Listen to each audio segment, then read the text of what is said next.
station on Space to Ground. Welcome to Space to Ground. I'm Dan Hewitt. It was another science-filled week aboard the orbiting laboratory. International Space Station crew members set up the Fluidics experiment. Fluidics is a fluid mechanics experiment with two main objectives: perform a slosh study to investigate how fluids move in microgravity during satellite maneuvers, and a wave turbulence study that isolates surface tension from gravity when looking at restoring forces.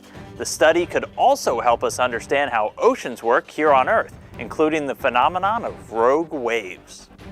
Fluid mechanics wasn't the only thing on the crew's mind. They also spent some time studying, well, their minds.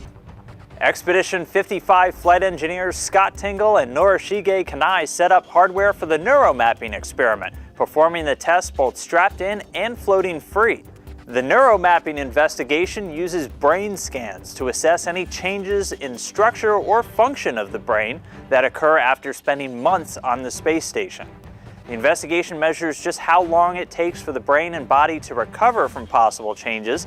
Previous research and personal accounts from astronauts suggest movement control and cognition can be affected while in microgravity. This week's question comes from student Cooper Del Fosse of Sunrise Elementary in Sturgeon Bay, Wisconsin. He wants to know if you can see the Great Wall of China from space. Well, Cooper, although the Great Wall is frequently billed as the only man-made object visible from space, it generally is not, at least to the unaided eye. The Great Wall is pretty hard to see and hard to photograph because the material it's made out of is about the same color and texture as the area surrounding it. The shape, the age of the structure, the resolution of the camera, the condition of the atmosphere, all of these factors affect the ability to detect an object from low Earth orbit. However, you can see the wall in radar images taken from space.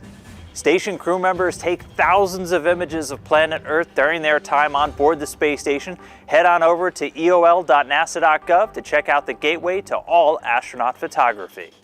And keep sending in questions using the hashtag #SpaceToGround. We'll see you next week. Subscribe for more space.